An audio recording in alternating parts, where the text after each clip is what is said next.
como que a pessoa entra no processo de depressão.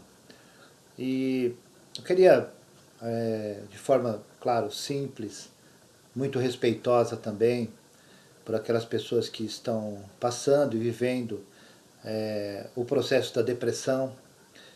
Mas eu queria dizer como que a gente acaba chegando na depressão e às vezes a gente nem percebe. A primeira coisa que a gente tem que saber é que a depressão ela tem um processo.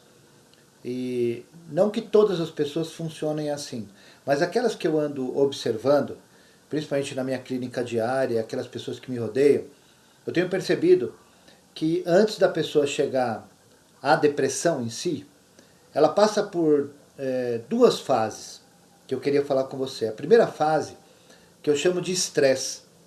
A pessoa começa a ficar estressada. E o estresse é o quê? É você começar a olhar as coisas que estão à sua frente e você achar que poderia ser feito diferente. Por exemplo, você está no trânsito e alguma pessoa entra na sua frente e você fala, pô, essa pessoa entrou, ela não deveria fazer isso. Você lê alguma coisa e fala, pô, essa pessoa não deveria ter escrito isso. Então o estresse é quando você começa a ficar angustiado com aquilo que está acontecendo à sua frente e você não tem força para mudar, então você começa a reclamar. Você começa a pôr a culpa nos outros. E as pessoas chamam você de estressado. Né? Isso pode levar um tempo na sua vida. Existem muitas pessoas que vivem estressadas. Porém, o estresse em excesso, você muito estressado, você pode passar para a segunda fase, que é o que antecede um processo de depressão, que eu chamo de ansiedade. A ansiedade é o quê? Já é a parte física do problema do estresse. Ou seja, aquelas pessoas, lembra, voltando no trânsito, né? Você vê uma pessoa fazendo algo errado no trânsito e a sua mão já começa a suar. Você começa a ter desgaste físico somente de pensar em algumas situações. Em situação do trabalho, em situação de relacionamento, em situação familiar. Quando o problema começa a chegar, você já entra em pânico. E pode te dar diarreia, pode te dar dor de cabeça, dar insônia, dar problemas gastrointestinal, te dar dores no corpo, né? Fadiga, cansaço.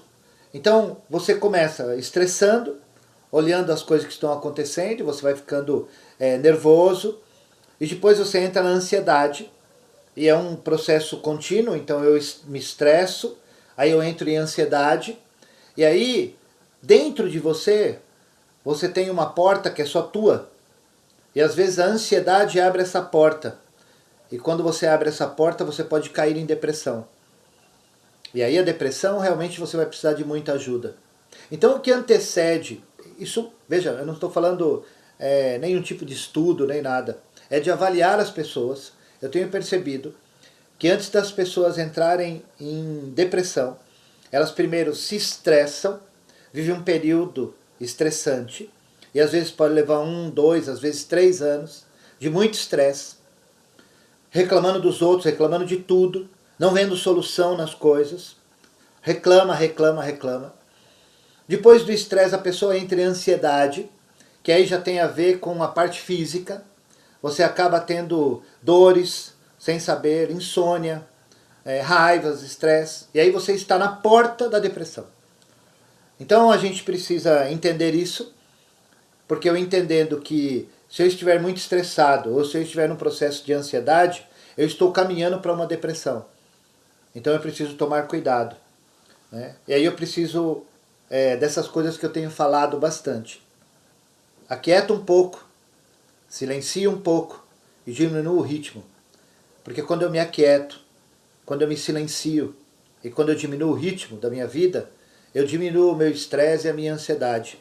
Eu diminuindo o meu estresse e a minha ansiedade, eu não abro a porta que está dentro de mim e não caio em depressão. Tá bom? Então, são palavras simples, mas que você possa diminuir o estresse, diminuir a sua ansiedade, para não correr o risco de entrar em uma depressão. Como fazer isso? Silenciando um pouco, aquietando um pouco e diminuindo o ritmo em todos os sentidos. Isso vai te fazer muito bem. Tá bom? Forte abraço. Bom falar contigo.